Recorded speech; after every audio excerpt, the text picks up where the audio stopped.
Blog Talk Radio.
Are you there, Jeremy? I'm sorry. I'm thinking outside the box. Hi. Hi. How are you? I'm well. And you? I'm doing well. Good. I see that our Paratopia show live show is still here, so that's good. That's 1 out of 2 ain't bad. Yeah, that's right. It's still here. Wow. What a friggin' week! What a week! Yeah. So I guess I should inform the lovely people out there of what happened to our website this week. Please. As if my blood pressure wasn't high enough the past couple of days, let me relive this travesty. When you sign on to have your average website that advertises themselves as unlimited bandwidth and unlimited storage space. That's not really what that means. That means it's unlimited until it bothers us, and then it's not limited anymore, and then we turn you off. And so... now, does that come in writing? In a matter of speaking. I mean, when we first set up our website on iPage, which is our hosting agent,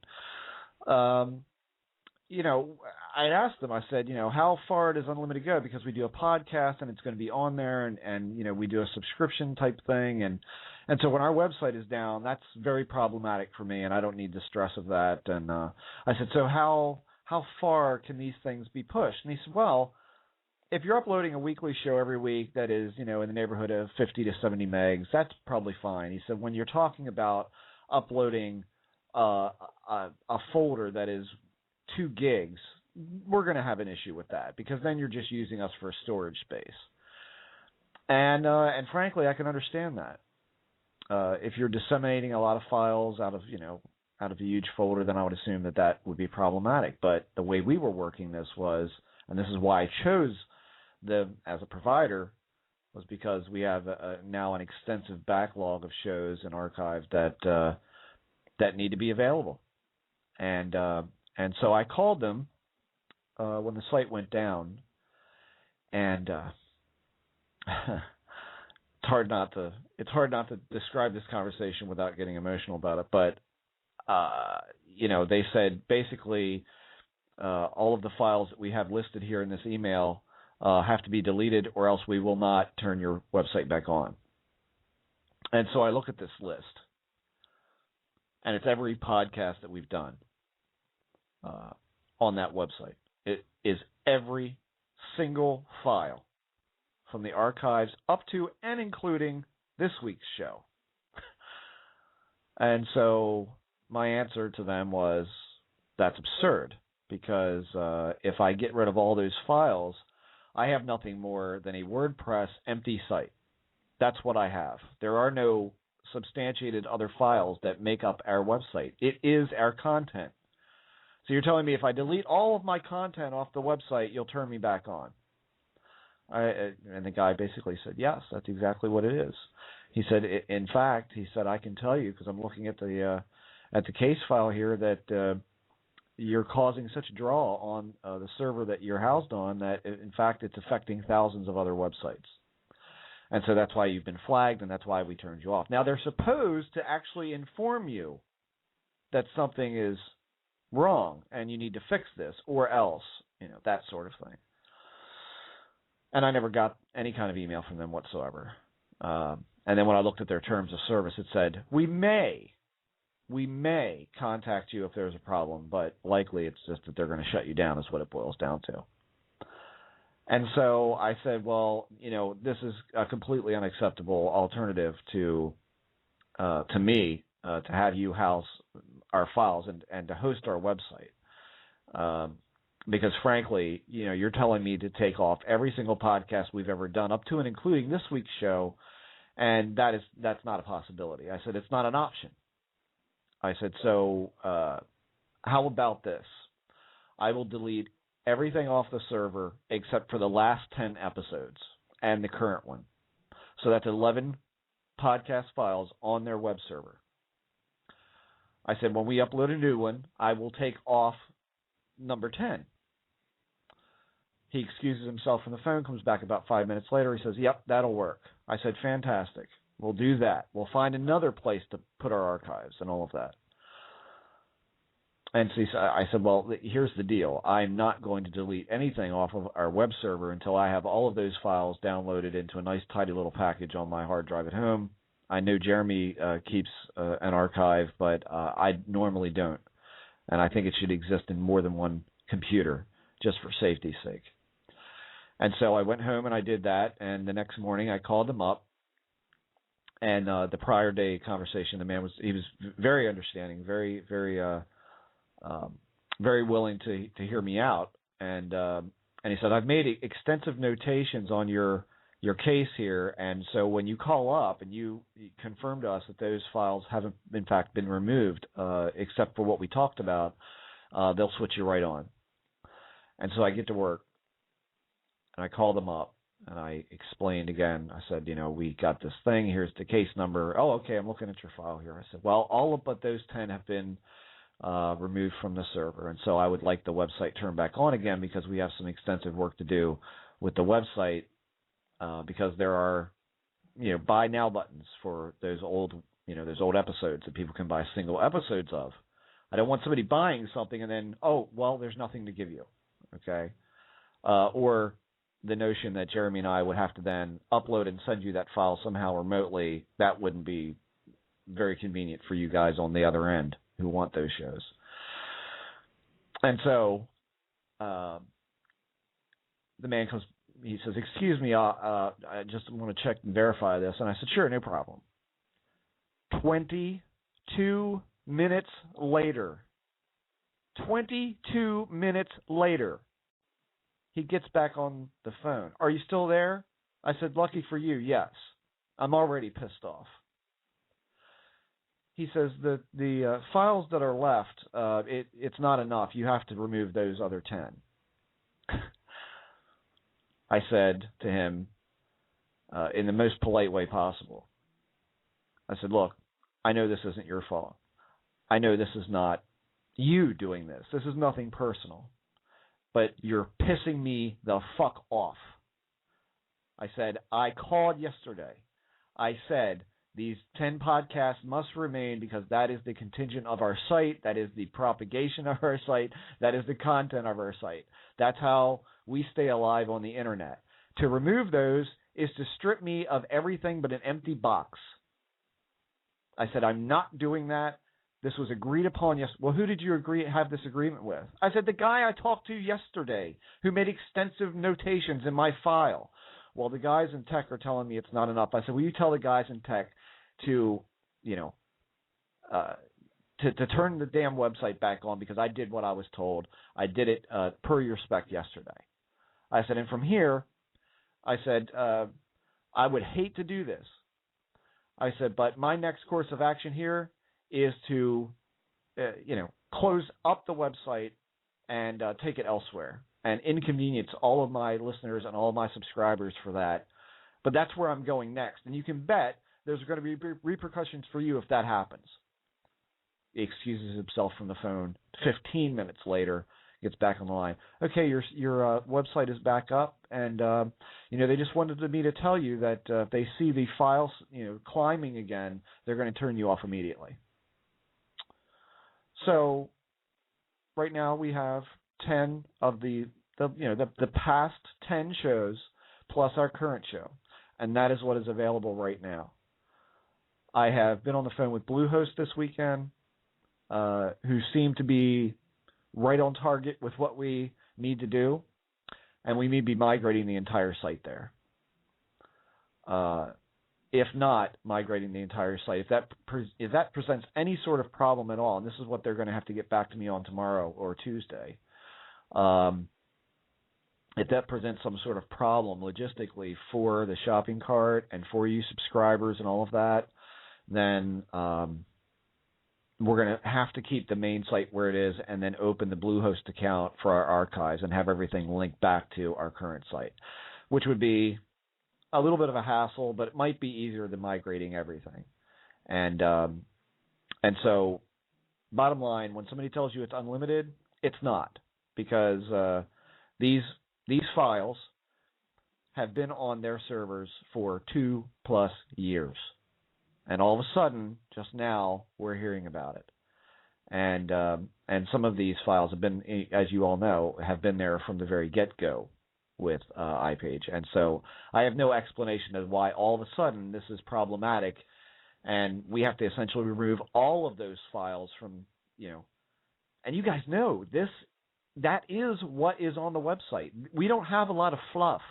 We don't have a lot of other things in there besides the show. And so when you remove every podcast file from that folder, it's largely empty except for a skeleton of a WordPress website. Do you know how small that is? This makes no sense to me. And so ultimately, if that had been the case, I would have been on the phone to a lawyer, because that's inexcusable to me, to tell me that I've got to remove every bit of content from my website, and then that's okay.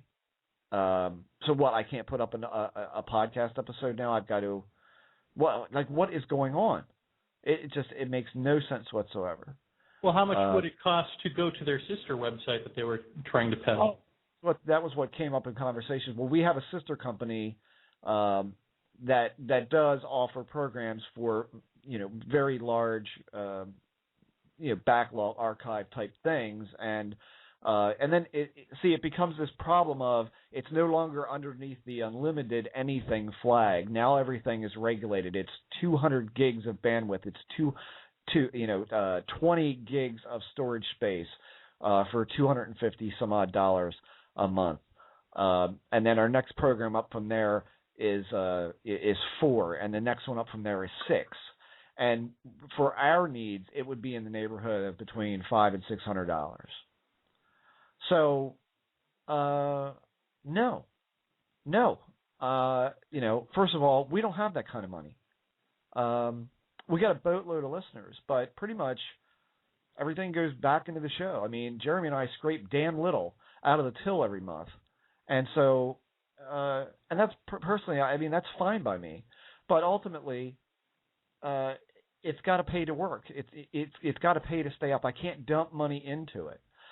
And back when I had the Second Eclipse running, I was on a Squarespace account, and that also regulated your bandwidth. And so for the first couple of weeks, I didn't pull much in the way of listeners, but then all of a sudden something happened. Somebody got wind of me somewhere, and all of a sudden I had major bandwidth issues.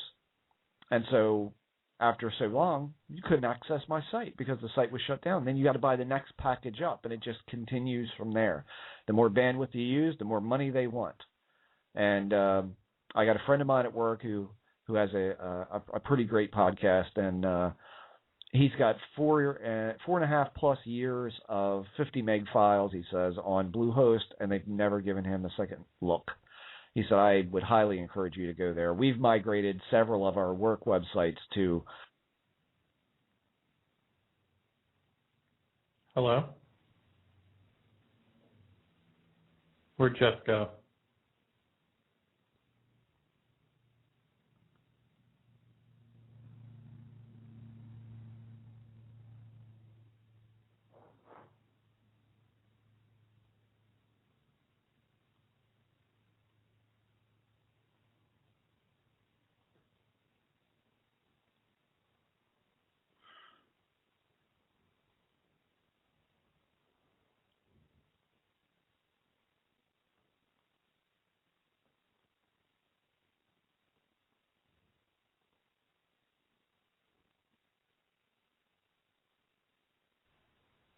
Wow, really? And now Blog Talk. Yeah, I can hear you now. I dropped out.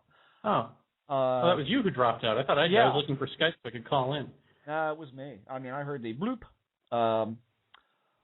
So yeah, it's absurd. And like I said, when I was with Squarespace, it just became this thing where I couldn't even afford to do it there.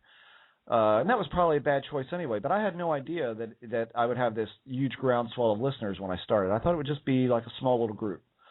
But it blew up, and so did the bill. And unfortunately, these companies, when you log in and you sign up for a service like that, oftentimes they won't shut you down. They'll just bill you for whatever was used. And I don't think that's something that Jeremy and I want to take a risk on. Because the guy told me that with our current site, he says, you have no idea the amount of bandwidth that you're pulling. And I said, well, I have a good idea because we have a lot of listeners. I said, but, ultimately the reason I went with you guys is because unlimited bandwidth, unlimited storage space. And clearly that's not the case. And so they wanted us to go to some kind of dedicated server, and I just was not willing to pay money into keeping all of that going. It's just, it doesn't make much sense to have something like this going and not have it pay for itself at the least point. So yeah, that was, oh man, I mean, you don't want to know how aggravated I was when he came back and said, you got to take those last 10 files off. I mean, I was out of my mind.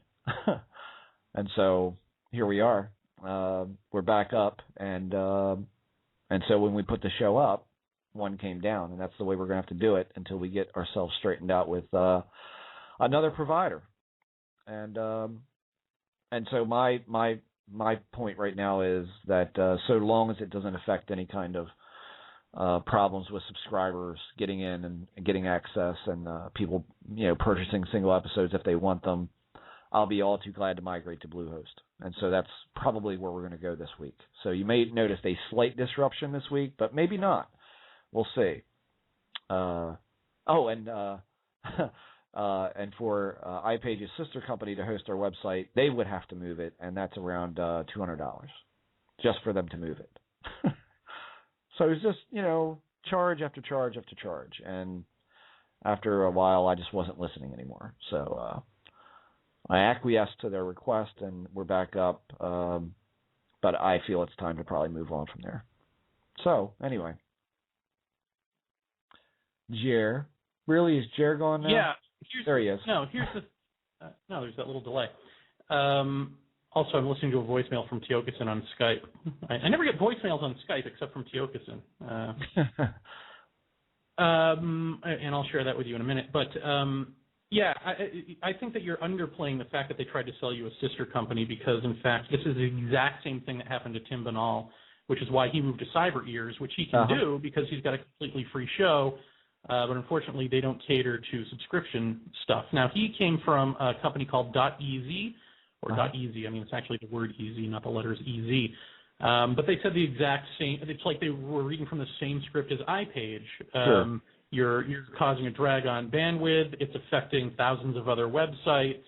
You need to take all this stuff down. Oh, would you like to subscribe to our sister site for hundreds of dollars a month? I mean, it's the same thing. And then when I posted that on Facebook, Cartot said she had the same experience, and someone else did too. So she had said, I think in there, maybe this is price fixing. Maybe it is. Maybe somebody has pulled a switch in the industry and decided, this is how we really make money. And I also think that the thing that you had said changed this year was this is the first year that we paid for the entire full year up front. So I wonder Correct. if that isn't the signal to pull the switch, because it's like, well, what are you going to do? Somewhere is probably the fine print of if you bail, we don't give you your money back. Right.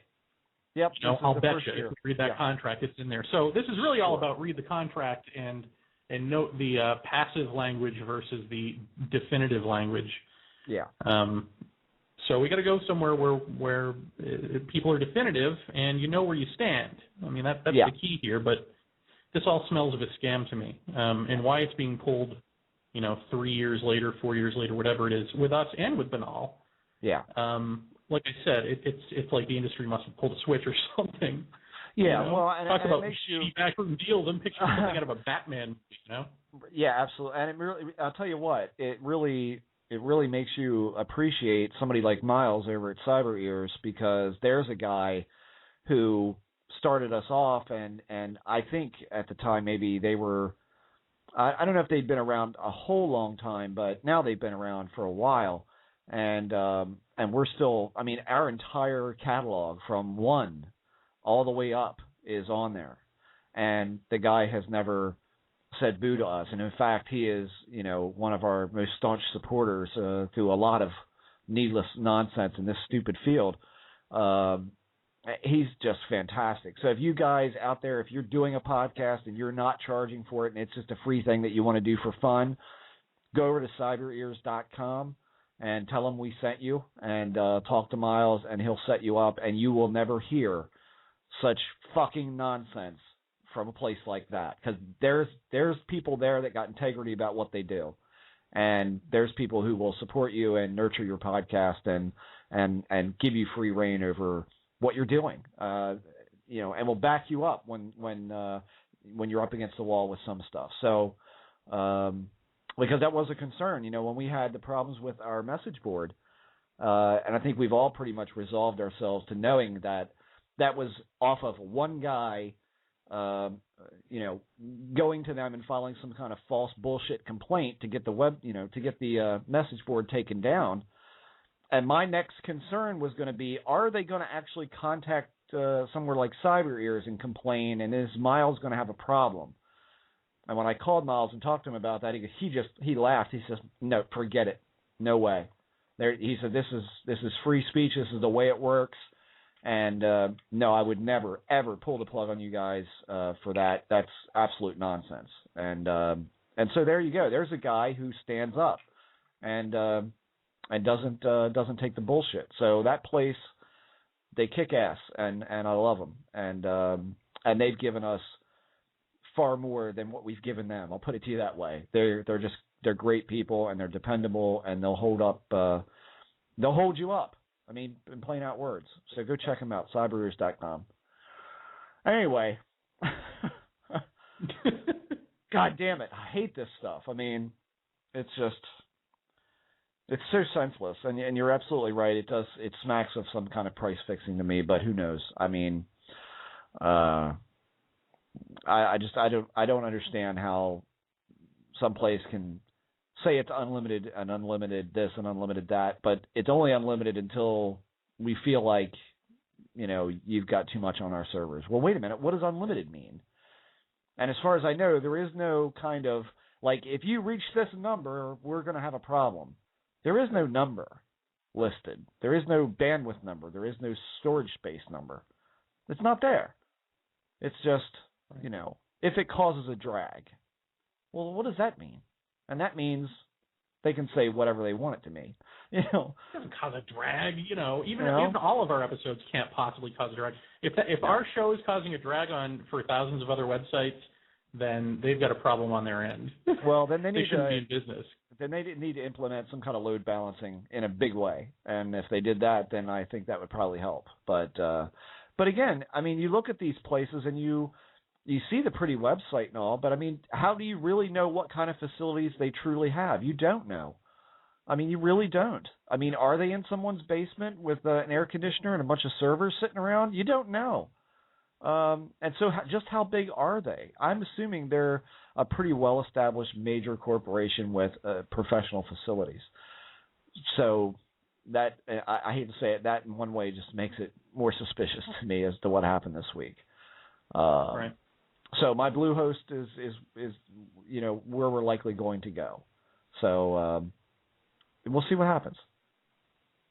We have 3 calls. One of them has to be Lee, right? Because I see him in the message room there. Yeah, that probably would be. That's probably him right here. Is that you, Lee? Hello. Hello. Good evening. There. How are you? How are you? Good evening. Wonderful here. Good evening. Putting a terrible load on all these other websites that nobody listens to. Yeah, that's right. Nobody tunes into. Yeah, I've got several websites that nobody goes to, and I'm pissed because you guys are dragging it down. Yeah. You're welcome. Yeah. Thanks, guys. No, that's incredible. Hey, guys, this is unlimited bandwidth. It's free. Right. Okay, now that you're hooked and you have a nice subscriber base, it's not free anymore. It's not free anymore. You got to pay. Yeah. Yeah, slick, pretty slick. It is. Jeff, yep. take your blood pressure medication. Oh, you don't want to know. You don't want to know what kind of weekend it's been. I mean, you don't want to know. It's, Word. It's been really senseless bullshit all weekend. And it started on Friday with the website. I mean, that was the first straw, and then the second straw was yesterday, and then it's just continued. So I'm at my wit's end with quite a few situations. So anyway. Sitting on a whole pile of straw, right? Yeah, I got a pincushion up my ass tonight, so be careful. Oh, lovely. Noted. So, anyway, Jeremy, what's going on? What's up? Well, as you know, because, you were there, we are buddying up with Teokas and Ghost Horse. Right. So that's new. That is new. And I wanted to maybe read and dissect a post from Mando Steve on the message board, if that's possible. Sure. I don't know if that is, if people are going to be like, oh, that's mean or something. It's not supposed to be at all. Actually, I think it's an interesting post, and so it needs to be answered, but it's long, and I'm too lazy to type, and we have a show to do. Right. So, and here we are. What the heck? So let's see if we can't answer some of his concerns or even agree with them. He says, prefacing this post by saying that I am in no way a Bible thumper. I just noticed some interesting parallels, and I have some other questions. This isn't a negative post. I just had thoughts, and I'm curious what other listeners think.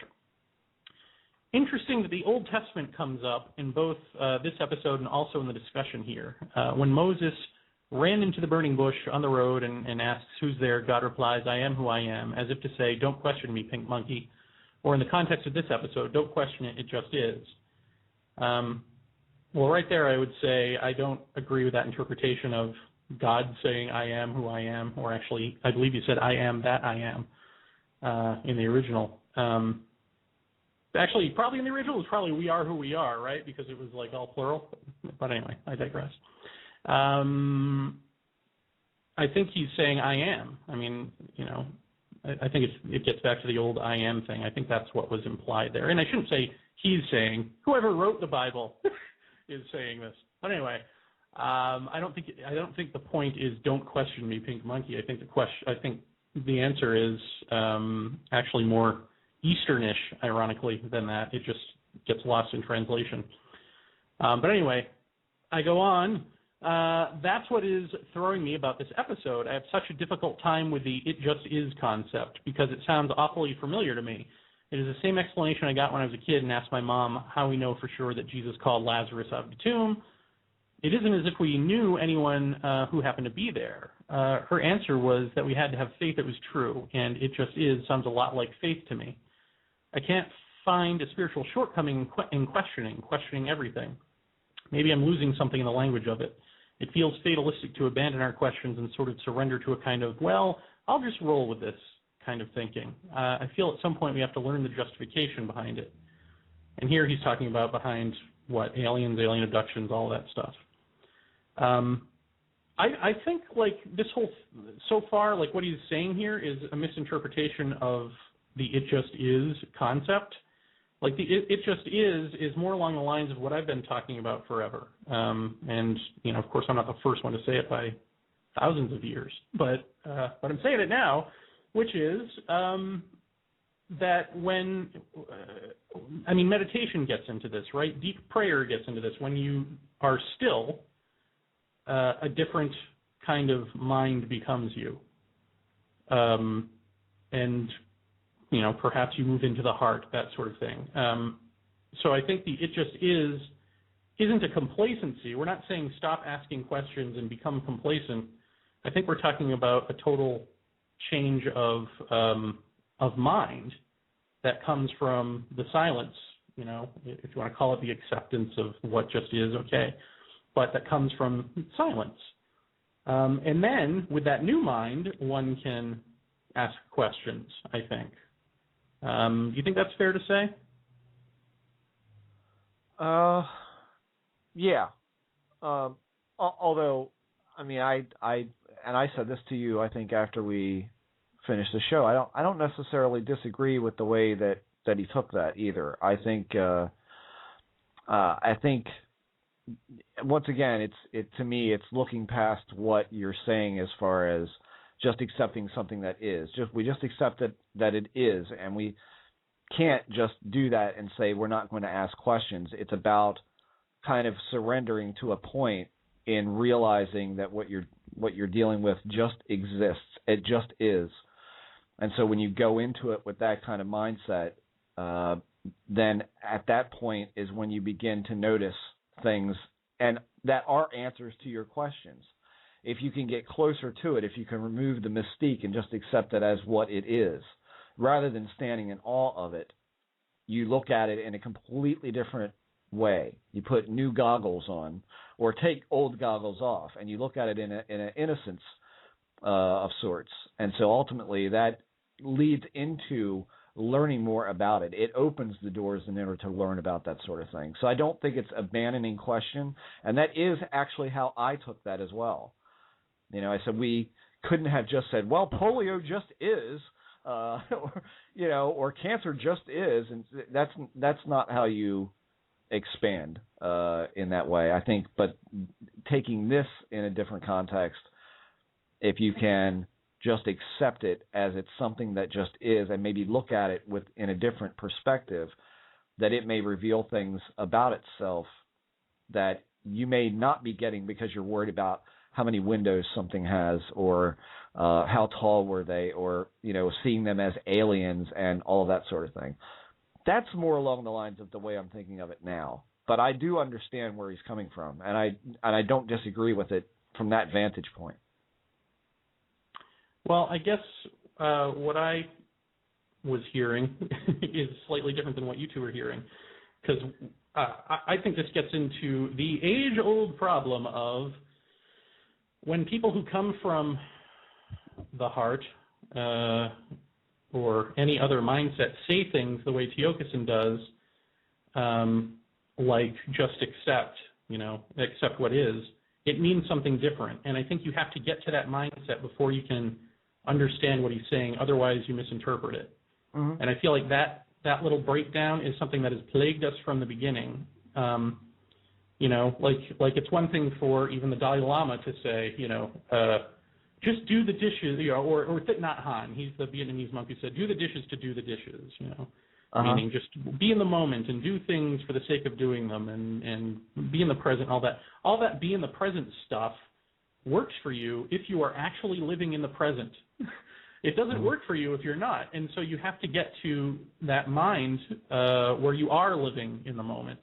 And I think that has to come first. I don't think that you can come at this by saying, well, if we just accept what is. I don't think he's saying that. I don't think he's saying just accept what is about these aliens or these beings that we call aliens or whatever, and then you'll come to you or whatever. I think it's a complete mind overhaul that has to happen to meet them, and then the questions and perhaps even the answers to those questions present themselves. But I think it's a big mind overhaul, which is why I said, maybe we start with little things like calling Earth Mother Earth instead of just Earth, or he actually said it, but I just sort of echoed it. Because I think that has to happen. I don't think we're going to ever figure this out from this purely, rational, investigational, whatever it is, whatever words you want to put on it, sense of self, the Western sense of self that we have. I mean, if that is the thing that has gotten off track, then we need to get back on track before we can understand what the questions are. I can see that. Yeah, I can see that. I don't know. I think back again to the whole Izot case, which to me, she always comes to mind whenever we talk to Tiokasin, because when you listen to her speak and you listen to him speak, it almost sounds a little bit of the same to me. When she talked about having to regain a sense of innocence about the whole experience, and then the whole experience kind of changing at that point, and then that's when learning processes began for her. I mean, that to me pretty much says what I think is going on. I mean, as far as that goes, I mean, it is hard for me to get my head around the notion that, I think it's safe to say, even as kids, a lot of us saw things about UFOs and are they here and are they real and all of that. And so we've grown up with it in that kind of a framework. And now you're going to talk to a man who comes from a culture where these things have always been present and are thought about in a completely different manner than the way that we treat them. And therefore, they've grown to understand it a lot better than we have, because we approached it, like as you said, from this technological, materialist, investigational standpoint, like we're out to find out what this is. Because frankly, we didn't grow up with it that way. That's not where we all. Well, I'm saying it's not even how we grew up with it. It's how we grew up thinking about life, the universe, and everything. It's the way that we function. Yeah, is completely different than the way that he functions. Absolutely. On every question, not just the alien question, on every question. So it's not a matter of sort of suspending your disbelief or changing your mind about the alien thing. It's a total overhaul, and I think that's. That sounds even more impossible, but I actually think it's easier, in a sense. I think if you can get to a certain place, it all just automatically sort of mutates back into where we should be all along. It course corrects, I think it's easier to course correct than to go against the grain on every little subject and try to, because that never works. It never works to just sort of, like he's saying, you do all this theorizing and you go from one thing to the other, one by one. You can do that till you're blue in the face, or you can transcend the whole thing by just getting the simple concept that changes one's mind. And I think, isn't this exactly what your dude was basically telling you? I mean, when he says go out into nature and, meditate and all of that, I mean, that's not look up into the sky and you'll see ships or anything like that. That's right. I mean, what is that sense of doing personal work about? What are you doing personal work for? Why do they care whether you do personal work in the first place? I think this gets to the heart of the matter, Yeah. Yeah. Well, I mean, the personal work is course correction. Yeah. I mean, I've thought a pretty good bit, well, at least earlier in the week, about this notion of what you said to me years ago, which was, I asked you, I said, how did you arrive at this point where you had this significant life-altering experience? And you said, well, you just realize you're never going to get it, and you just give up. And this is what I find interesting. If you just kind of like razor that down into the UFO thing, if you razor that down and you say, if you hone this to a point, in the end, you've got a huge amount of bullshit in this field going on. And then you've got things that may be sort of government experimental craft, and you've got possible drug, mind control things going on, and you've got all sorts of hallucinogens, and you've got all of the things that can be regulated to this is a creation of man, and this is something being done to a certain group of people. And then you've got the enigma, which never lets you see too much of it. It's fleeting, and it's on the edge of perception, and it's all of these sort of things, and there's always that marginality, and there's always that anti-structure, and you take all of these things and you step back from it, and you look at it, and you're like, it's completely hopeless. And so what does one do when one finds itself in hopelessness? You give up.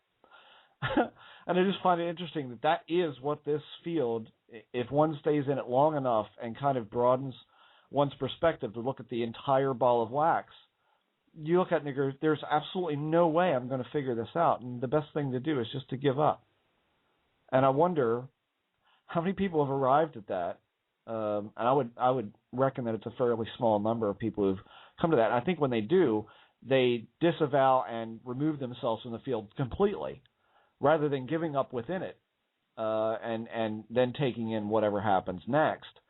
They're not doing that. They're just walking away. See, I think that's the problem. That's the problem of not quite understanding where it's coming from. I think it demands you to give up. They may not be walking away in disgust, though. It's just the point where we take all this information and we try to cram it into the little box that we have of our understanding, and try to make sense of it. And when you realize, when you get to that point of surrender, as you put it, you just kind of unhinge. Yeah. And you don't think outside of the box. The box just kind of disappears, and that's the I am part of it. You just kind of meld into everything, into the concept of it, and it may transcend words. It may defy. It certainly defies the lexicon of our box that we use. Right. But it's no less real, though. And yet it still demands of you so much. I mean, the whole UFO thing is demanded, just coming from my perspective alone, it's occupied thousands upon thousands of hours, thousands of dollars, thousands of different, seemingly pointless, effortless exercises within it, and bloodied fingers from typing reply after reply after reply and putting stuff out there and all of that. It demands so much of you, and it gives you back, in a very real sense of it, very damn little. And it ultimately it reminds one. It's not of, really. It's not little. It's not what you're expecting. Any education costs. Yeah. And you get back from it, but you don't get what you're expecting to get back. Exactly.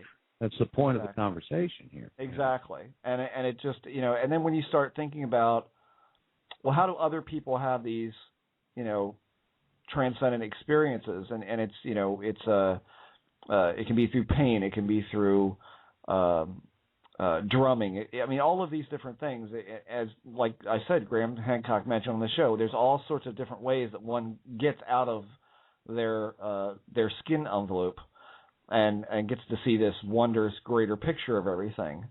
And it just seems like, when you kind of look at it from that standpoint, like what is ufology to the normal thinking person, it's an exercise in futility in many ways, and it will make you question why are you here? What are you doing this for? All these things trying to tell you, look, just give it up, and I'll show you. Like stop trying so hard, right. And all of that kind of like smells to me exactly as what like Jeremy has talked about in years past about giving up, just surrender, and that's it. And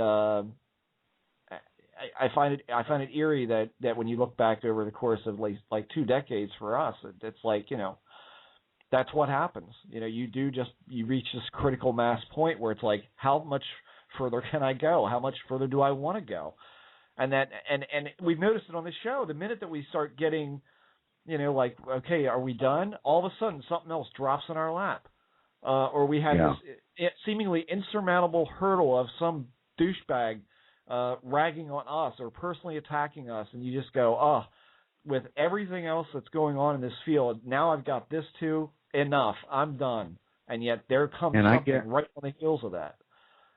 I mean, I guarantee you, though, and here's the interesting part: you go back and you listen to, say, the first 10 episodes, if you were able to, of your Paratopia podcast, and you look at the way, the various changes and the whole continuum of the travels and the trip you've been on over the years in amassing all that information. It's like you Jeremy, you've opened your lives to the public in this journey as well. There's been a definite progression in the understanding, in the treatment, and that's the way we all started out in this field. We from experiential events and from just the cultural combination that we didn't know any better, that we subjected ourselves to. We've just started from nuts and bolts spacecraft from Mars and then into much deeper actual consciousness things, real interpretive and understanding and cognitive questions. And that's shown a very an educational continuum all along. So and all, whenever you guys are ready to quit, I guess that means it's time for a new semester. Yeah. Well, it's happened now too many times not to take notice of it. I mean, it's too much now to say it's just coincidence or we're just looking for the next thing. It drops in our lap. We don't go hunting it. We're kind of like, what now? Sure. And every time we're like, what now? All of a sudden something drops in our lap and says, well, here, take this now. And to be honest with you, Yokosin coming to the show and offering his perspective and educating us on certain things here, that was a completely left field thing to me. I don't know about Jeremy, but it certainly felt completely left field and totally unexpected to me. Yeah, no, it was totally unexpected. I mean, I was like, what? What are you talking about? Yeah, right. I mean, so there it is. I mean, there it is again. And it's certainly not the first thing, although I'll wager to lay money that it's probably the best thing that's dropped in our lap unexpectedly. So, I'm personally really looking forward to all of that. I want to go back to the giving up thing just for one sec, because I want to just really nail this point, that there is, we're using the same language, but it means completely different things. And I think when we're talking about giving up, you're not talking about leaving in a huff or disgust or frustration or that sort of thing. You know what I mean? Like, that's how you usually think of giving up as, oh, I quit. That's giving up. Oh, I quit, which implies frustration and all that. But it's not that. That's one way to give up. The other way to give up is it not rational. It doesn't get, like, there's no explanation that I can give that will make you go, oh, okay, I can do that. If that makes sense, because it's just simply when you really deep down understand that you're not going to get, for instance, what you are, the biggest question, what am I? When you really know that you're not going to get that, and I mean really know, beyond anything that you can think of, really, really know that, then you've given up. You don't even have to say, I give up. It's just the knowing it, just the getting it is the giving up. And the second that happens is this transcendence or this mutation or whatever you want to call it, this mutation in consciousness. And that is even different than, and I know New Age people love it when I pick on them, the New Age person who does understand that in concept, and that becomes their means of not giving up. they go, oh, I get that, and so now I'm going to talk about it, and because I can talk about it, that means that I must be doing it, right? Right. But no, you're not. So I think we're meaning different things. It's not a sense of like complacency and all of that. And I think the giving up on the question of who am I has to happen first. I think that transcendence has to happen first, because then I think the whole game of what this alien enigma is rearranges itself for you, if that makes sense. Otherwise, you're still, in a way, I mean, you've given up, but you're still asking the question, okay, what are these aliens? What are these beings? Blah, blah, blah. And there's not been any sort of mutation. And I think, like Jeff, I mean, obviously something has happened with you where it's changed to little gray guys, abducting, to a guy in a black sheet conversing. Mm-hmm. So obviously something fundamentally had to change in you, or you were ready for it, or something. You know what I mean? There had to be some deep down readiness for that to occur. And so I guess what I'm saying is there's a difference between like the surface level, oh, I give up, and the sort of depth of giving up that we're talking about here that I think we shouldn't be. We should make sure that people know there's a difference. Yeah, I don't mean to apply that same kind of regimen to that. I mean, it's odd that there's that same kind of dynamic attitude of it. Like the overlaying theme to that just says to me, look at the similarity of the same sort of operation that has to happen. I mean, I find that curious as shit, but I don't pretend that that's giving up on the notion that you're talking about. But there's still that. I also think, in a way, isn't it that like critical it's mass of frustration?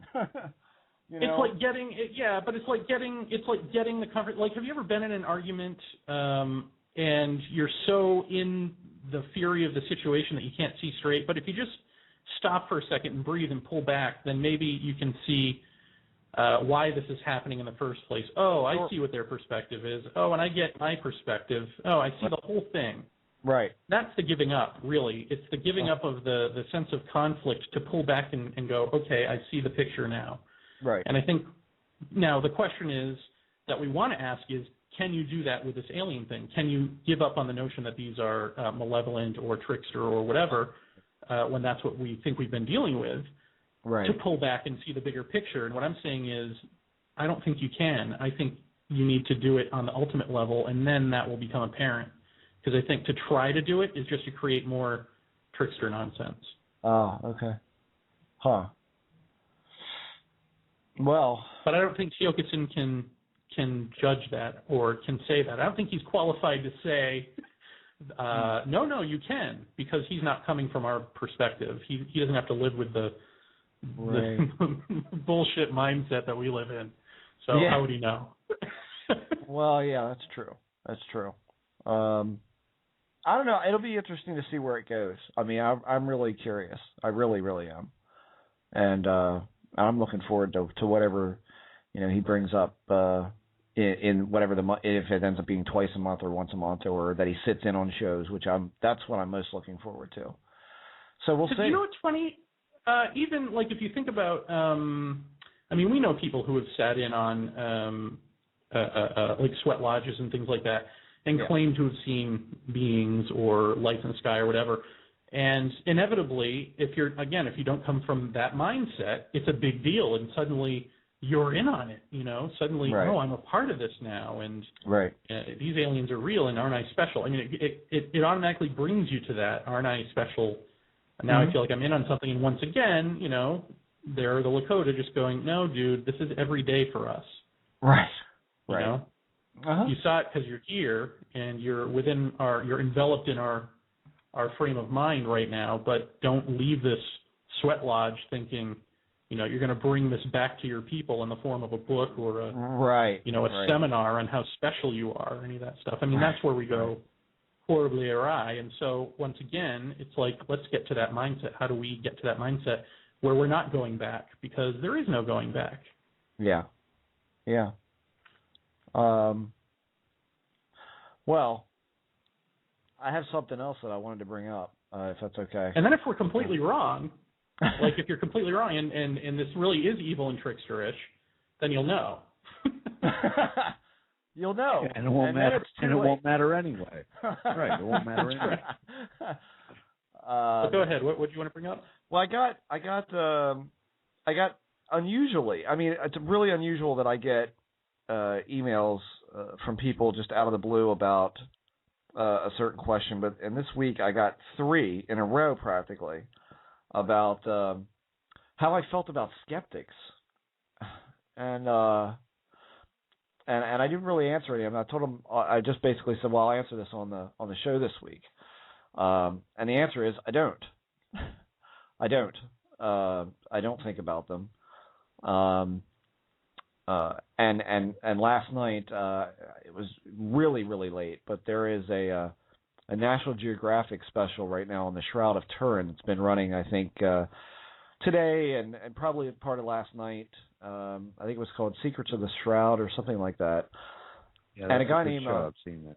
Yeah, Joe Nickel is one of the guys on there on the skeptic side of things, and you know, on this thing, and I don't pretend to know a whole lot of the history behind all of this. I watched one show about it, and I watched it again today, twice actually, and you know, it's just like any other thing that that holds a great deal of mystery for certain people. You get science involved with it, and science is even conflicted, is as conflicted in its analysis of the hard stuff as we are as conflicted about, is it real or not? Is it the shroud that covered Christ during the resurrection, et cetera, and so on? You've got it from both sides. Neither side can really agree, but even science is somewhat divided on this thing. And I think if you want to know what I think of skeptics, I think Joe Nickel showed it as good to me as anyone when you've got a forensic specialist who is, I would think, near retirement age at this point. I don't know how old this thing is, but he's talking about the blood fibers that were removed from the shroud contained all of the hallmarks that they would be blood. And then in the next frame or the next cut is Joe Nickel sitting there, again with the smug look on his face, saying, you know, they very heroically tried to find blood on these fibers and found no blood. And so I'm thinking, okay, well, where are you hearing that from? Because didn't we just have a guy here that's ultimately more schooled and educated in this subject than you are, and yet you're saying no? And I was back and forth with that the whole time, and then they begin to talk about how the shroud was carbon dated, and it got into a really interesting, you know, discussion about just how old it is. And they discovered through carbon dating, they did take a slice that was the size of 3 postage stamps, sent them to 3 different laboratories with control samples, and I think they put it somewhere in the neighborhood of the 1400s. Yeah, and so not nearly old enough. An Italian artisan named Luigi Polaroid. Right. Yeah. And and they just said, you know, the 1400s is where we date this to, and people questioned that, and in particular, one German man has written a book. I think it's 2 German guys have written a book about, you know what? Here are the photographs of these bit slices that were looked at, and they don't match up as being a contiguous piece. So someone has switched them. They blame the church. And why would the church want to come up with a negative, for the Shroud of Turin? Because they say, and this is just an interesting tangent here, that it pretty much conclusively proves that Christ did not die on the cross, but that he was taken off in 3 hours and over the course of days was basically nursed back to health by Joseph of Arimathea. And so if you can find that book out there, it might be an interesting read. But all that aside, at the end, Joe Nickel says, I would love for this to be the shroud of I would love for this to be real. I would love for this to be, what we think it is or what it appears to be. And I'm thinking to myself, how much more disingenuous can you get? Because that is not what he wants. And in many cases, you can say, well, how do you know what he wants? He's a secular humanist. He's an atheist. An atheist does not want there to be proof of any sort of, God. Okay? And I just looked at that and I thought, well, there's your answer. For anybody out there wanting to know what I think of skeptics, that's what I think of skeptics.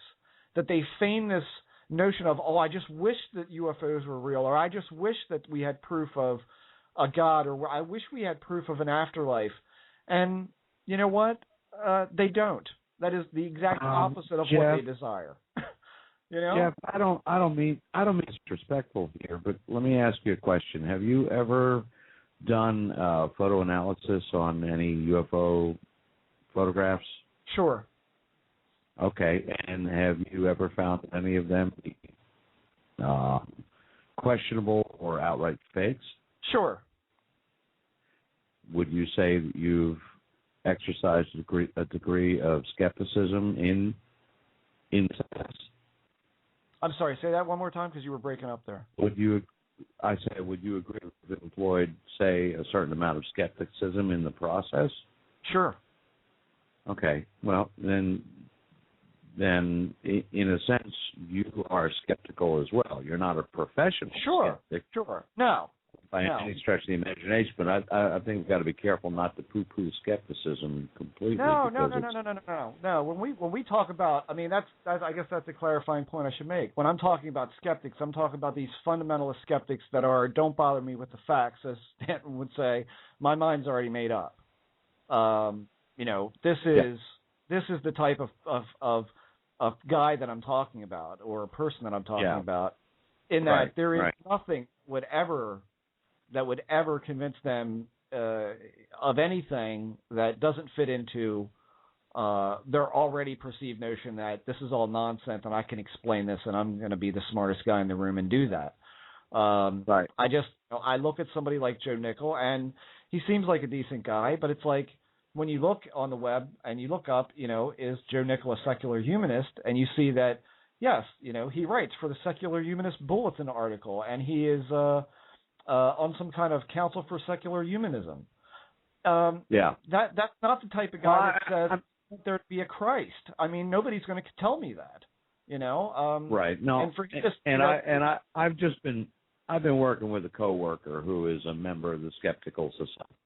I got to tell you, I consider myself kind of, somewhat skeptical, believe it or not. And you have at least try to be from a healthy perspective, have a healthy amount of skepticism. This guy was about as narrow-minded as somebody who from the extreme other end of the spectrum, the Space Brothers and Pleiadian and all that stuff.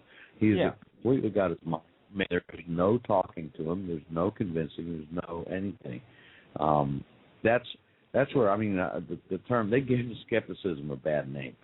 They really do. And this is not to say that Joe Nickel over the years has not done some pretty solid work. I believe that he has. Like a lot of these fundamentalists, they have tapped into some things that are, they have easily figured out what was and what isn't in a photograph or a piece of footage or someone's claims. Believe me, going into this, with a certain amount of skepticism, I think is great. I employ that myself. But it's when you get to a certain point where you're making statements like he did on this program that he would love for this to be real, but it just isn't. Right. Don't say that, because that is not who you are. When you look at the person, it works both ways. A skeptic will tell you, or for that matter, I'll tell you, it's all about the quality of the messenger. And, and I was told that by a guy who, more or less kind of thought there was something interesting about UFOs, but always was very, very skeptical of it. And he said, there's a lot of shady people in this, and you've got to really watch yourself, and you've got to watch what you say and what you put your stamp on. And ultimately, you have to walk the fine line of not wanting it to be true or untrue. Just you want to know what is. And and that's how I've tried to be with that. Have I pulled some boners? Yeah, absolutely. I've definitely at least one photographic time I've fucked up, and they got me. But the in the wedding long cake run, UFO. What's that? The wedding cake UFO. No, it wouldn't be that one. Oh. No, it wouldn't be that one. But yeah, I mean, turns out it was carrot cake. Right. But yeah, I mean, it's just I don't want to hear any more skeptics say I really want this to be real, because that's not how they approach that. I'm talking about the professional skeptics, and if you want to get a really good, you know how we've often said that a lot of people in ufology who are in it full time because frankly they can't get arrested in any other field, and so they end up here. Go look at Joe Nichols' website and look at the tab that says personas, and you will see all of the jobs that he has held and all of the some things that should be a lifelong career pursuit, such as a sign painter, which sounds really small and insignificant at the point, but guess what? That's where I came from, and that's a lifelong pursuit to be able to do hand lettering and all of it. And this is listed as only one of his 139 or something. I'm off the site now, but it's literally a full page of all of these career choices. I mean, really. And of course, it's put under this notion of I never wanted to limit myself, and I've got so many interests, and I'm predominantly a writer, but this, that, and the other. Geez, I would take it that I can't keep a job. I would kind of take it as I'm never satisfied with anything, or I'm really not very good at any one of these things, but I just kind of touched upon this, that, or the other. And so how much different is that from people that we say can't get arrested in any other field, and here's this guy who all of a sudden is now kind of bulletined as the world's only professional paranormal investigator. I'm at a loss. And so at that point, I give up. I mean, to that end, I would love to have Joe Nickell on the show. I really would. We just got a call in, so maybe it's Joe Nickell. Okay, I'd love to hear from Joe. I really would. I think it'd be an interesting. Joe Nickell, are you there? This is Joe. I'm mad. No, it's not. This is actually Ryan from New Hampshire UFO Research.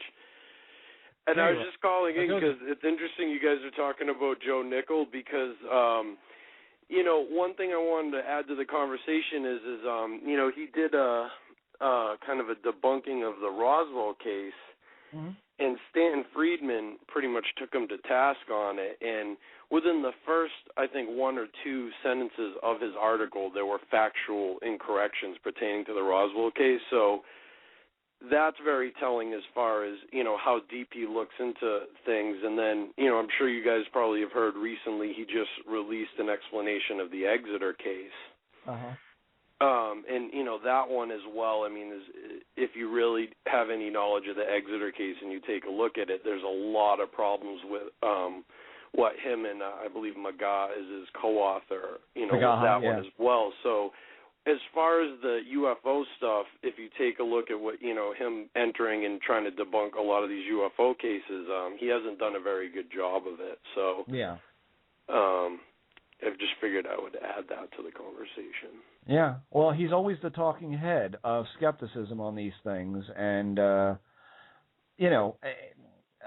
mean, the guy has his viewpoints, and you can't take that away from him. And has he done some stuff that is good? Yeah, but again, I look at a lot of this stuff and I go, aren't they really cherry picking the ones that they choose to investigate, which are usually the ones that have the most attention, and aren't those the ones that usually end up being pretty easy to dismantle?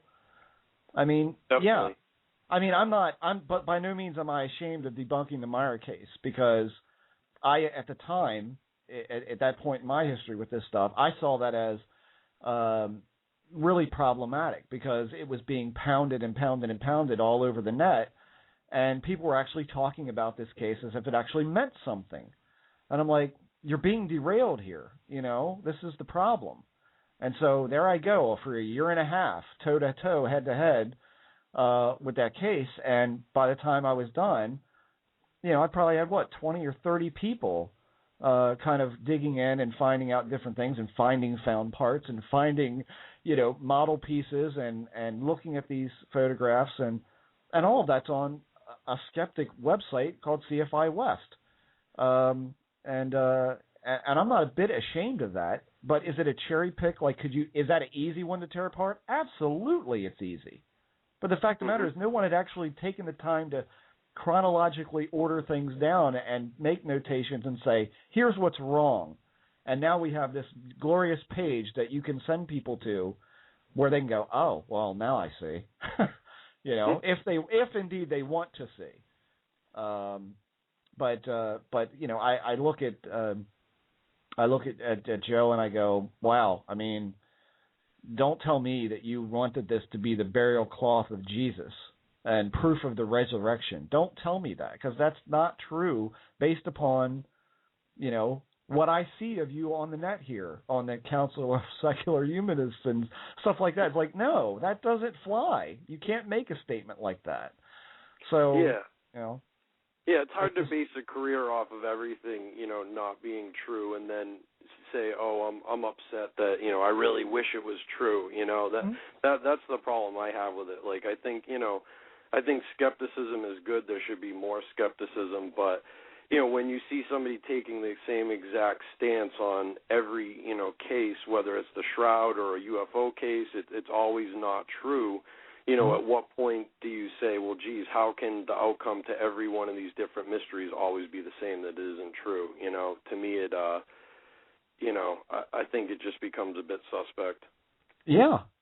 Yeah. I mean, it's just, to me, I don't know. I mean, I wonder, as George Hampton has said on the show before, a skeptic organization has more funds to work with and more members than a paranormal group, and it's more solidified, it's more unified, it's all of those things. And I look at that and I go, as I've said before, the first thing that the skeptic will say about a UFO believer or an abduction experiencer or something like that will be, well, we need to get a psychological evaluation of these people. And I've always said, wouldn't it be nice to get a psychological evaluation of these fundamentalist skeptics who just simply... The fundamentalist skeptics, they don't recruit. You can't prove a negative, so, no proof is necessary for them. Right. And that's it. I mean, and I mean, as far as the Shroud goes, I have no real opinion on that at all. But, the German part, those two German researchers, that was an interesting little thought, and it was explained pretty well on this Nat Geo thing. So I don't know. I got asked what I thought of skeptics, and I think that was like, there's the cherry on top. That's pretty much what I think, and so I don't think about them anymore. But yeah. So anyway, we can move on from my rant now. Thank you for your call, Ryan. Yes, you're thanks, welcome, Ryan. guys. Thank you. Thanks for taking my call. Apparently, that's what I'm good for. I'm that guy. You're Thank that you guy. for your call, Ryan. Take care. Here's Kung Fu Jesus asked us something in the private message forum, but then he asked a question here in the chat, which I'll ask first, which I believe we addressed maybe even last week. Would either of us do a History Channel show if asked? And so, briefly to sum up, I was asked to do a 2012 show. I said there was one angle that I would be willing to talk about, which is the Great Cross at Henday, which I think is fascinating. Everything else I think is crap. And he went to his producer, and he came back to me and said, well, they don't want to talk about that. Will you talk about any of this other stuff? And I said no. So I didn't do that. Yeah. Jeff was asked to give some bullshit analysis of the O'Hare photo that he didn't agree with. And so that was a deal breaker for him. Yeah. And just recently, the Discovery Channel emailed asking me for a reel for some new TV show they're coming up with, and I haven't even responded to them because I just have zero faith that it is going to be anything other than crap. And I think I'm right, because from what I've heard just today, they had originally contacted Tyler Kochjohn, and he did send them a reel, and he hasn't heard anything back from them, but he heard from someone else, I believe, I want to say Reagan Lee. I guess they contacted her too or something, but they said that that she's out of their age demographic. They're looking for young people or something. So essentially what they're going to end up with are like some 20-something, know-nothings, actors basically, is what they're going to, and so it's going to end up being another bullshit show. I think we all know where this goes. Yeah. So the answer to the question is, no, we wouldn't just do any old bullshit show. It would have to be somewhat decent. We'd have to somehow know that it's going to be decent. Trust the producers, I don't know what. But, like, for instance, I would never do Ancient Aliens because I don't think that there's anything on there that's worth a shit. Let's just be blunt. Yeah. Well, have you all seen this Fact or Faked on Sci-Fi? Boy, there's a show. Did Jeff just get hung up on again? Evidently. He's not allowed to talk about Fact or Fake. They're a subsidiary wholly owned by Blog Talk Radio, Jeff. Right. Yeah, the first time that happened, I thought you just used up your bandwidth for the show. Well, while Jeff is trying to reconnect with the show, have you ever been asked to do a TV show? Other than local news pieces, no, and I did a couple of things years back on the abduction thing when it was first getting its popularity, let's say, and it was quite interesting. It was sensationalized. It was puffed up more than it actually, than the whole scene was, and I think I learned the lesson early on to kind of play. Not being in the producer's seat and not having the ability to kind of guide what content is going to be put forth. It's kind of a proposition. I'm back, by the way. Well, I did a local news show over the telephone for some city somewhere. I don't know. I have no idea what surrounded it. So for all I know, it was horns and X-Files music, and I was made fun of. I don't know. But I also did MTV Canada, which I put in my flick, and I did that because I talked to the producer extensively on the phone. He was a guy who had a bunch of experiences and was really interested in all of that. So I knew that was going to be fine, and it was. But here's a little insight into the way my stupid brain works. I actually, of course, once I say, well, geez, I'd rather be a guy with a part-time job at a food mart than be on a shitty Discovery show if it's going to be, shitty. The moment I made that decision is when Tiokasin called, and I actually thought, I wonder if there's a connection there. It was like, okay, you're not going to get the Discovery Channel thing, but because you have chose wisely, here is this. I almost wondered, that's just the way my mind works, but who's to say? Jeff, you're back? Yeah, I'm back, yeah. Yeah, so watch that Where'd you go, Fact buddy? or Faked, I say. Yes. Where'd you go, buddy? Where'd I go? I got kicked off Skype again. Nice. Finally, it's your turn. Yeah, that's 4 times tonight. But let me just give you an interesting little fact here about Fact or Faked. They got a piece of footage that, to me, is pretty neat. It's a ghost hunting group, and they're walking through the woods, and by golly, it looks like, a train goes by them. I mean, a locomotive train. The round front and the smokestack and the bolts on the front and the whole bit. And they don't notice it until they're looking at their footage. And it ain't missed. And it's odd.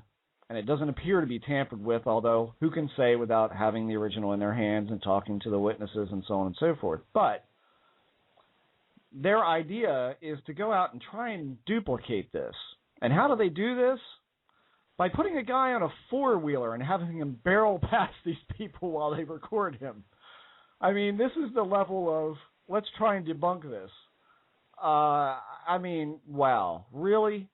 It's just the level of effort on that show to try and debunk something sometimes is okay. But you get just some silliness at some points in that show that you're just like, really? Do you really think that that's what that looks like, a guy on a four-wheeler? And do you think that the people wouldn't duck out of the way or move, or to have their clothes moved by the air movement? I mean, it's absurd. And so that's, I think, the level of investigational, quote-unquote, shows about the paranormal. I think it's about as far as they go. And won't even hire some good CG people, huh? Yeah, man, just come on, like get serious or get out. Can I just say that yesterday I went to a little outdoor concert thing, and Kona Sun, man, there's nothing like the Kona sunset. It's a beautiful red ball of fire in the sky, and I took a picture of it as it was setting and on my cell phone, and we all know how good my cell phone is. And the picture comes out, first of all, it looks like a gem. It looks like a diamond or something. It doesn't look like the sun. And there are two of them, while everything else is not, doubled, just the sun is. And I thought, there's the dancing sun at Fatima. I just wonder how many UFO shots are something along those lines, Yeah, that's curious.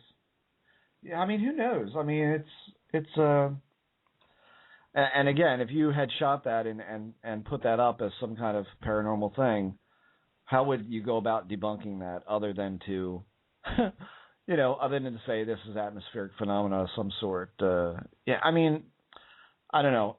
And, of course, these people on this show I'm talking about, they would probably go out with a balloon and a light and all sorts of extravagant props and all of this kind of stuff. I mean, it really gets quite ridiculous at some points on that show. Like, really, how far exactly do you think someone's going to go to fake this? I'm not quite sure where you're coming from. So I don't know. TV is just, they want you to say things that you don't believe. I mean, when that guy was talking to me about the O'Hare case, he's like, "Are you sure we can't get you to say this?" And I'm like, "No, because that's not the way it went."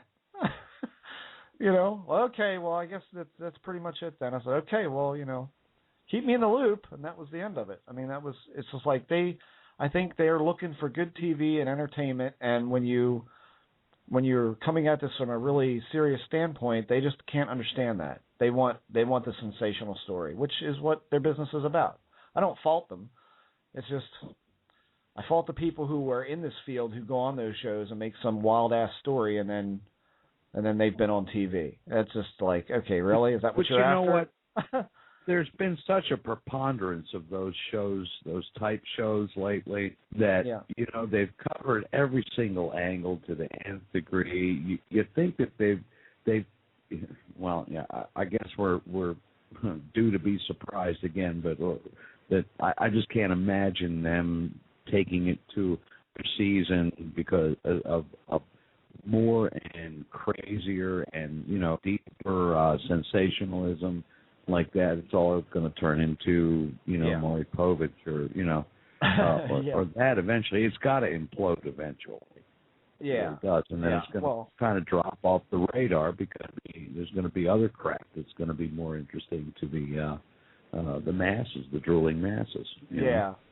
Well, I mean, you look at shows like Ghost Hunters, which have now been around forever, and that was Jason Hawes and Grant Wilson being the two main guys on that show, and just this season, Grant Wilson says, "I'm leaving the show." And they announced this during the show to everybody on the team, and everybody was very upset by this. But they never really explained why he was leaving. I don't think anybody knows why. It's personal reasons, and he's entitled to his privacy about that. But, you look at it, I have to wonder on some level, he's just tired of doing it. Because, as I've said, you look at a show like that, and over the years, I think they've gotten some interesting things, if in fact those things are legitimate. I think they've had legitimate experiences at some of these places. and it's been interesting to watch. It's I think in the early years much more so than now, of course. But you know, I always looked at that show and I go, you know, it's the same thing every week. Like, is there a point where you just go, okay, we get it. There's something going on here. How much more information or data do you have to capture and collect before you go, okay, let's look at the next step. What is the next step? Where do we go from here? We get it. We've established this nice groundwork over the past, 12, 14 years or whatever it's been. And now what is coming next? Where do we take this to the next level? Because obviously our audience is with us. We've established that. Wouldn't you want to take it somewhere else? And I think that is I think that Grant leaving is essentially the beginning of the end for that show. I really do. It's good entertainment, and it certainly is interesting sometimes, although for me rarely these days. But well, wait a sec, Jeff. Here's the problem. You're saying shouldn't they want to take it somewhere else? These aren't guys who got in it to take it anywhere. These are plumbers who, you know, started looking into this because it was kind of interesting and maybe kind of awesome to be, you know, this investigating ghosts and all that stuff. So the people who would want to take it to the next level would be the executives who would be looking for a new angle, and therefore it would be fake nonsense, you know? Right, yeah. Well, I mean, I think there was a show that tried to do that, and I think it was called Ghost Lab, and the guys that were running that were brothers. And they were, again, it was the same old over-sensationalized attitudes and big-feeling guys, and I got all that. But one thing that they did do that I give them all the credit for is that they had a van decked out with, like, you know, like a video cam, and they midway through the show, they would say, okay, we've got this element in the environment, we've got this unique element in the environment, we've got this and this. Could this be what this is? And so, is this an effect on the mind? Well, let's talk to Dr. Persinger. And they actually got Persinger on the line and asked him, is something like this enough for this to happen? There I see that they actually went the next step and said, you know, what could be causing this past, okay, all of this crap of the paranormal? Could there be another explanation of it? And they even talked to psychologists and this sort of. I thought that was a brilliant fucking angle to take with that show. And so maybe, you know, it just seems to me that if you're even a producer and you said, okay, we've gone this route and it seems to be successful, I guess you don't change it. I guess that's the formula and you stick with the formula. But I don't know.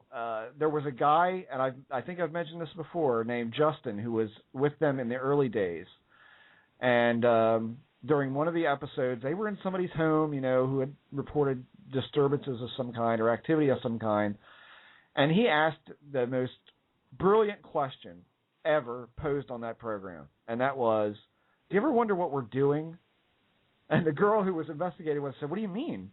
He said, well, what are we looking for? Are we looking for proof of an afterlife, or are we looking for something else? Like, isn't that what we're doing? Isn't that what we're doing here? What are we really doing? What does gathering data accomplish? You know, I thought, Christ, finally, is this going to be a turning point for the show? And no, it isn't. And it wasn't. But good on him for asking that kind of question, because that just showed to me, okay, he's thinking a little bit past this. And I don't know. I mean, you would think at some point someone would have an epiphany of, aren't people going to get tired of this? And wouldn't it be interesting to take this in some kind of deeper direction? And maybe that will work. Maybe that will go. And I don't know. I used to think that people wanted dumbed down entertainment, if you want to call it entertainment, until Lost came on and was a huge hit.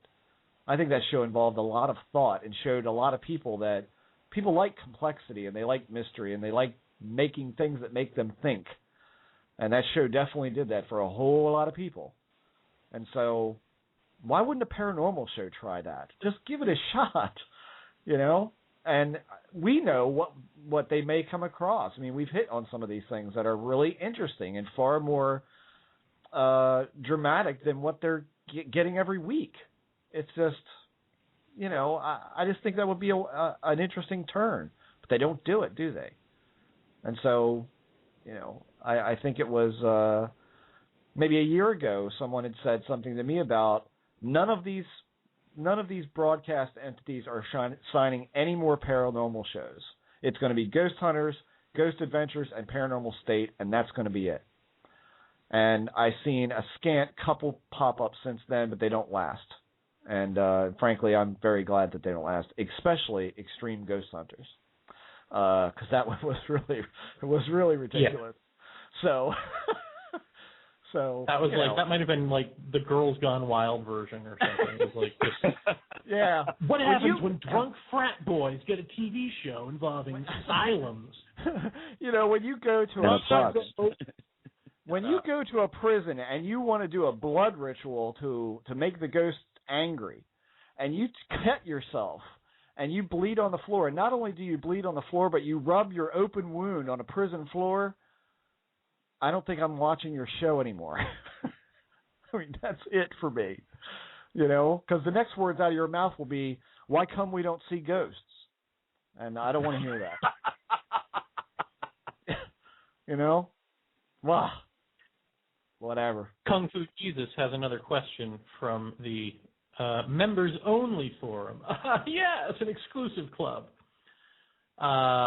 Hypothetical situation time. Let's say Bill Gates or some other multi-billionaire, for whatever reason, decides to take all of their money and put it into paranormal research and experiments. What would you guys think is the best thing the money could be spent towards? Scientific testing? Millions of ghost hunters teams running amok everywhere? And if we had 1 million labs running tests and finally got scientific proof of some type of phenomenon, what would change? Thanks, guys. Would love to hear your opinions. How about Paratopia bandwidth? Yeah. Yeah, let's start there. Just give it all to us. We'll take care of it. That's it.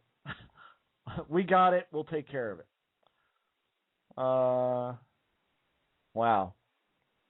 That's an interesting question. We already have satellites and Google Earth and all of that stuff, and nobody's catching anything. So probably those experiments are out. I don't know. Maybe something along the lines of going to a place like Skinwalker and really setting up long-term shop with lots of money might produce something. But once again, I've got Teokasin echoing in my head that all of this stuff is irrelevant. Just set a little place for them and, come from a different space and see what happens. I don't know. I mean, maybe along these lines. A gal I work with, I can't remember what island she said she lived on, but she lived on a little island.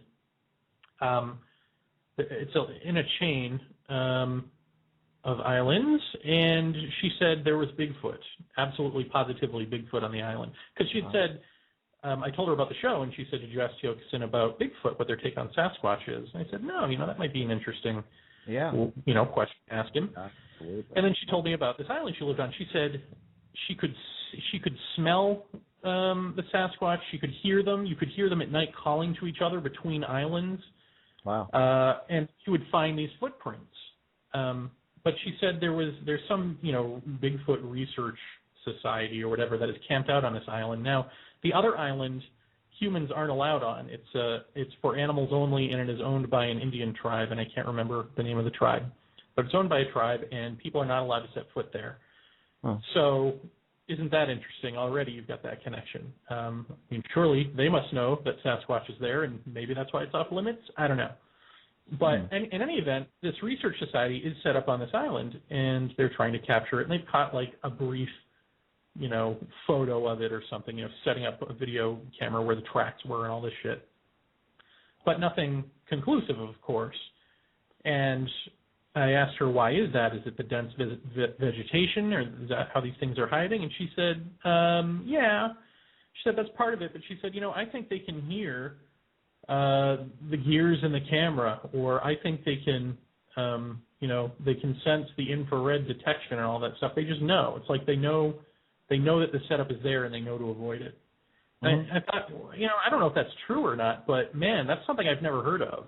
I mean, if Bigfoot is an animal and has sort of some of our qualities, what if it's got this hyper animal hearing, and what if it's got a different sense of vision, and what if it can hear and see these things, and that's how it is staying away. Sure. Yeah. I mean, you know, a fox can see, a simple red fox can see the smallest movement from, 150 yards away. I mean, they've got unbelievable eyesight and hearing. I mean, you take a look at some of these, like every deer hunter has a deer cam, that they strap to a tree, and if something breaks a beam, it shoots a picture. I don't. There probably is some out there, but I don't remember the last time I saw one where the deer wasn't looking at the camera when it went off. The sense of smell alone. I mean, a camera is going to have that a smell of some kind. I totally can see that being the reason for that. But I want to say it's an island in the Danube, just so people know. I've actually heard the Native American people on television say, when asked, is this a flesh and blood creature or is this something else? I've seen now a couple times where they've said, no, it's a spirit. It's spirit. It's not. It's not. It can attain physicality if it wants to, but no, it's predominantly spirit. Okay, I mean, and that would make sense to me too. But going back to the question of where would you put research dollars, I think it would be a great thing to, and Skinwalker was, interestingly enough, Jeremy, the first thing that popped into my head. But so did somewhere like Marley Woods popped into my head as well. But I say, what if you tried to make a Skinwalker ranch like Jacques Vallée talked about on the show? What if we redid all of Phil Imbrogno's Hudson Valley research? Not on a bet. I think it would be interesting to, so a case like the entity case, crossed my mind too. Something like that where you've got something clearly going on. How about we isolate this? How about we try and study this while it's there? Something like Ted Rowe's special spot, something like that out in the West. I mean, how about putting dollars into that to try and research what that means or what that is? Marley Woods, these repeatable things where there's something is going on. I think you could learn something, if not about UFOs, at least about maybe the way Mother Earth acts and what kind of lights she throws up in the air to catch the attention or just in, basic gases that build up for, like, say, an earthquake or something like that. All of those things would be valuable knowledge to get, but I don't think you're going to throw any amount of dollars at this phenomena and attain some kind of answer. So I don't. The only thing you can really throw the dollars into is education, really. Yeah. People. I don't think that it's about dollars. Yeah. I mean, when you think of throwing money at something, there's no equipment that you can buy that's going to do anything better than anything we know about, I don't think. I mean, it's really about, I mean, if you just had, I honestly think our experiment at Gettysburg of just like, okay, what happens if I sit and let this meditation energy out and we've got a theremin in the room? Right. Like, I think that is every bit as fascinating as anything you're going to buy with $1 million, Uh-huh. Yeah. So why not get more of that? Why not bring out indigenous people, Buddhist monks? Why not, get just a bunch of different thinkers from different cultural perspectives and mind frames together to, maybe they'll come together and 2/3 of the room will go, oh, yeah, we already know what this is, and be in agreement, and then the white people will be like, oh, oh, crap. How is that possible, people? Yeah. But if not, then wouldn't it be interesting if you could come up with some sort of consensus experiment from these different points of view? I think that would be valuable, Sure. formulating the plan more than putting money into the execution. I think the execution is going to involve one or two people and some way to record it. Yeah. Well, I mean, I think when you're talking about throwing money at something, it's how do you fund something? I mean, people go to a surveillance spot, and you've got a team of 10 people who have to sit and constantly surveil a house or a location like Marley, or to go out and do field work and take a look at the environmental aspects of cases like that. I think anytime you're taking up someone's time. That's time that they are not making a living. And so that's who you have to throw the dollars at is, you have to compensate people for time and energy to pay their bills. That's ultimately the world we live in. You see, by doing that, though, what you're really doing is trying to take the set of data, the set of information, and fit it into your already preconceived box. That's going to be effective at all. I think that is going to be the waste of dollars, and that's why I firmly maintain educating people not into all the sensationalist aspects of what's going on, but more along the lines of what Valet has dedicated his career to, and really kind of look at things with a little bit of different spin and look at it from a more of a holistic viewpoint, or a spiritual viewpoint. And if it's even down to not buying TV shows, but buying setting up a ranch, setting up a thing, and have the equipment there to document it, but not to have that be the central goal, but to kind of people's mindset away from the Western bias that we have, the Western cultural bias that we have to explain everything, and to get people to a point where it changes them fundamentally in their entire viewpoints about everything in life. Mm-hmm. Well, I mean, and the other half of it is if you do learn something through a study like that, where you've got some guy who's throwing money at it, how do you disseminate what you find? That's the bigger question there, because as Lee and I used to joke about back in the old days, and Lee, you will no doubt remember this, if we always said that if something or someone came to us and told us the whole story, our answer would probably be, "Oh, we can't possibly tell people about this." Right. Exactly. And my question is, like with Skinwalker Ranch, we know so very little about what they got.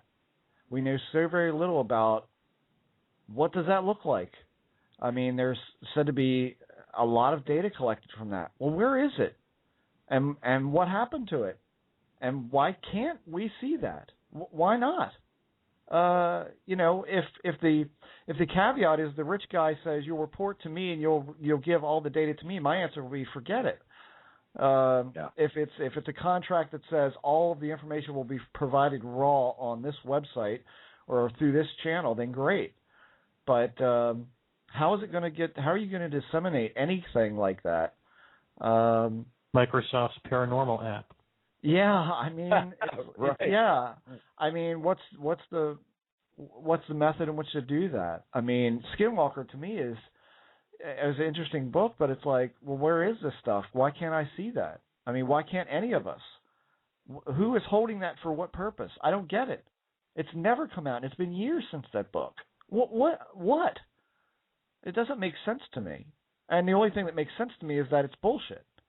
Because what's interesting about that, now that you're saying, though, a little light bulb is going off in my head that, this whole field, it seems, is prefaced on the notion of the researcher saying, just trust me. And we see with the David Jacobs tapes, of course, we can't just trust that he's not, that he's sticking by the own rule, his very own rules. Why didn't people ever say, hey, Bud Hopkins, hey, David Jacobs, hey, any of you, Dolores Cannon, whoever, let's hear some of those tapes. Let's judge for ourselves whether you're leading people or not, or acting scientifically or not. And why aren't people doing the same thing with the Skinwalker Ranch and with any of it? It seems like really the only people who come forward with anything you can look at, oddly enough, are crop circle researchers. Yeah. I mean, even when you get to something like Marley Woods, I mean, Ted Phillips is a great guy, but we've seen so very little of that, and now you don't see anything of it. What's going on there? I mean, it's just like I just don't understand.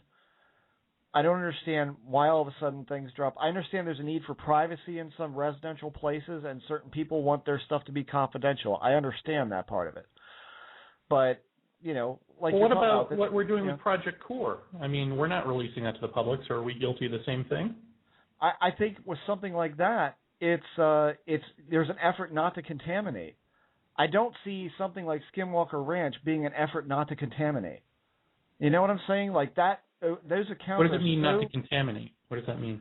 You don't want to put out a story that no one's ever heard before, and you're sitting on top of a story, or this person has a story or an account that they want to talk. Like, just say Toilet Elf never came to public light, and that person came to me and said, I saw an elf. It was dancing on the back of my toilet bowl. And then I woke up on the floor and so yada, yada, all of that. You would be, well, that's interesting. I've never heard that before. And so I don't think, and this is something like Lee can tell you that somebody like Bob Exler told us a while ago. It's like the minute you put it into public light, all of a sudden you may get other people to come forward because now they realize it's not so crazy to talk about this, which is a good thing. But at the same turn, you're also giving fuel to the fire for people who just want to come forward and go, oh, me too, me too. So there's that problem, you know. I mean, there's all of these fundamental problems in this stuff, but that's a big, big, big one. And I think when it comes to Project Core, we're going to talk about what commonalities there were.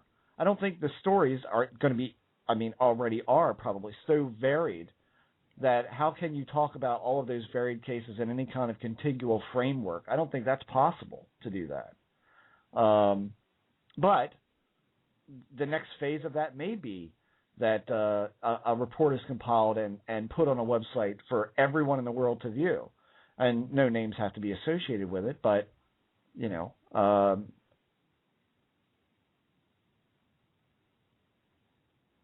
Did Jeff just get booted again?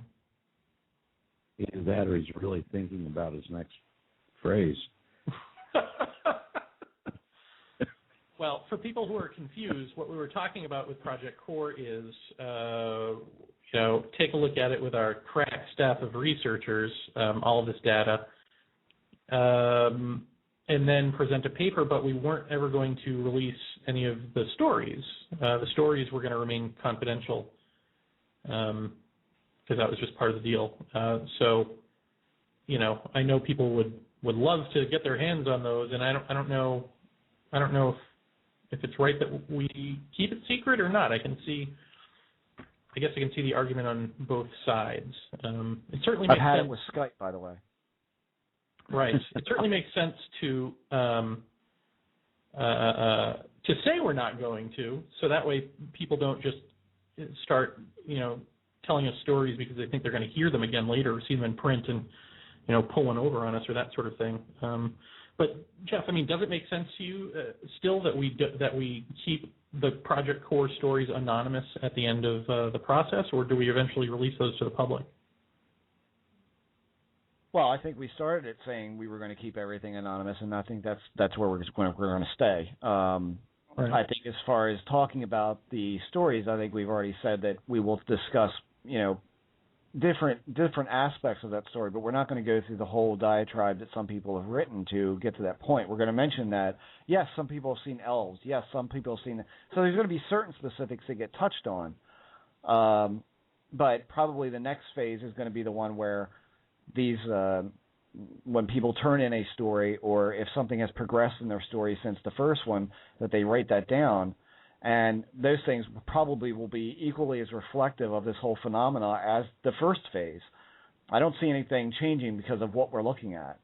No, I think you got to stay true to your word when it comes to not releasing the totality of the stories, but being able to refer to them in certain ways.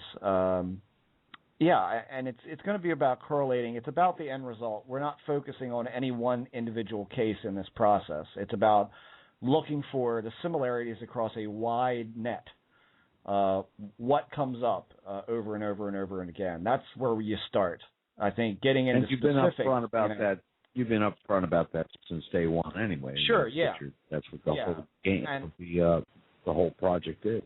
Right. And it's also way different than having a spot that is producing paranormal activity and just keeping all that recorded data to yourself. I mean, that's ridiculous to me. See, people don't. When you collect this stuff, it's you're going to have the correlated data in front. As far as where that correlated data is coming from, then you go to a point where you go, well, that that there can't be released because we started this project with that notion to make people comfortable enough to lay it out on the line. And so to ultimately bring that out could possibly identify someone, and I wouldn't do that. I mean, I've got a spotless track record for that, and that's not going to change. But in the next phase of this, I think maybe it should be something that all of these are then collected, and raw data can be provided to anyone who would want to see it for, forever. And then correlate that data as well and keep going. We've got to keep going because right now it's the wide net. Now we get that data and we kind of constrict it a little bit and say, okay, here's where we want to go with this. Give us this. And this time we're going to be referring to specific cases. And you just keep narrowing the net down and down and down and down and down until we either end up with nothing or something so bizarre that, nobody's going to believe it anyway. But nonetheless, I think the honing process is going to be with this phase 1 portion of this. So we'll see what happens.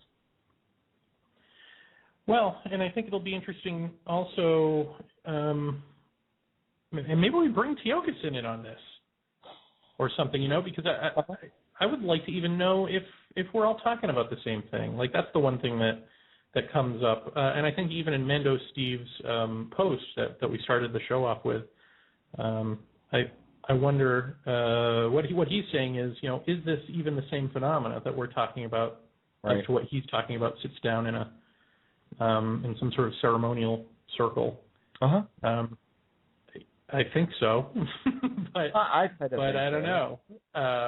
So we can have that conversation with him. But what do you think about maybe extending it out, if he'd even be interested, I don't know, to looking at some of these cases and saying, what do you make of this? Yeah. If we have him read, if he's willing to read all of them and look at all of them and kind of like focus his thoughts onto writing some kind of paper about that, then I think that would be great. Again, there's going to be parameters to that because we want to keep things fairly organized about it and confidential, as we said. But, yeah, I don't see a problem with that at all. I think already, we put the question out there, does the visitor experience have anything to do with ufology? Is there any real hardcore stuff that says, yes, this is absolutely connected to the UFO phenomena, when we can't even really define what the UFO phenomena means? We don't really understand the definition of what that is because that is, again, a pretty wide net. What are you talking about? We can say it again for the 1 millionth time that UFO doesn't mean alien craft, and it doesn't even necessarily represent this phenomena. It may be something completely different. And so I guess you got to really narrow what that focus is, when we're talking about this. How do we define that? How do we put that into a recognizable framework that is something you can actually work with? There's the problem. So I don't know. Can I just draw everyone's attention to something? Vale is saying there were a number of creatures and beings in Native American folklore. And if the one thing I'm going to walk away from last week's show with that is going to haunt me and obsess me until next we speak with Tiokasin, is the notion that at least some of those beings are organic holograms projected by the Earth to come and talk to us and tell us, what we need to hear in these very specific contexts in which they do. That to me says that these creatures, these many numbers of creatures in their folklore, much like we talk about with the quote-unquote alien, these are all forms of one intelligence, in this case, Mother Earth. In the case that we have been talking about these aliens, we don't know. We don't know what the intelligence is. So I feel like the folklore of Native Americans, the way that we think about quote-unquote folklore or mythology for them, has been thrown completely off. I feel like he's ripped the cloth underneath on the table for that one. Yeah, absolutely. Has anyone else in the room ever heard that some of White Buffalo Catwoman or The Watcher, that these are sort of harbingers, or that these are predictive agents of Mother Earth talking to us? Has anyone ever heard that before? I mean, is that new to just me, or is that out there? Anyone I'm talking to right now? Well, right. The thing that keeps coming back to my mind about all that is the whole Mothman thing. Yeah. Which is pretty bizarre, but it seems to be, centered around disasters or, near disaster, well, just bad things that happen to people. Yeah. But it could be a related kind of thing, I mean, for me, it's just, I think actually we talked about that sort of roundabout notion before Tiokason was on, when I was talking about, this guy that I see seems to be of nature and confined in nature or originating from nature or something like that. And I think we talked about that for a little bit on a couple of shows probably. And so to me, that completely resonated when he said that. I was like, oh, okay, well, that makes sense. It just seemed to fit right in there with what I was thinking about, or how it felt anyway. Yeah, I just think he'd be invaluable if he's got this whole other sense of differentiation between phenomena, what these things are, yeah, and what we do. That might be nice to bring to Project Core. It certainly is going to be nice to bring to Paratopia. Yeah. Yeah, absolutely. And it's also important. It's also important, Stan, that this may not be. This is just probably another form of expression of it, and that may not be it, so to speak. But it's certainly, different from our Western cultural understanding. Just getting another take on it that is probably closer to what it is, whatever it is. That this is about. It's just kind of another way of talking about it, but probably close to the actual point. Yeah, and well, not there necessarily might be several not necessarily to hang your hat on every word as gospel, so to speak. And agreed, there might be several its, and that's the other conundrum that we find ourselves in. And looking into this, it could be a multitude of things. When you have I keep using the example of an aircraft disaster. Usually it's multiple things that occur, multiple failures that occur in an aviation incident that lead to the incident. That it isn't just one answer, and that's why NTSB people are so perplexed sometimes as to what crash or something like that, where it's not just one thing that failed. It's just not one answer. There's actually several that in conjunction with each other led up to that. So it may not only be the one thing. That's great. Well, I have a great way to end the show. Not a great fit, but well, it's the only way, because we have 3 minutes left. I have a great way, which is to say that if anyone has been following our Facebook page, you all know I lost a ring about a week ago. Did you find it? Indeed. Where was it? It was on the steps. And there was absolutely no good fucking reason for it to be there. No good reason at all. I was gonna say that. It was right in the middle of the steps. I was going to say, Jeff, look on the steps. And there it was. And so I tell you, the God's honest truth, people said, go into your house and say, I'd really like to have it back. And that day, it was. And so there you are. And I don't think in Hawaii, they'd say it's the Menehune. Well, there you are. I'll take it. So either way. In Maryland, they say it's the tree snuffler. It's a tree snuffler. That's right. All right, everybody. On that note, go have yourselves a nice toilet elf. That's right. take a dance with him. Why don't you? We'll see you next Sunday, and probably next Friday.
You've got to think outside the box.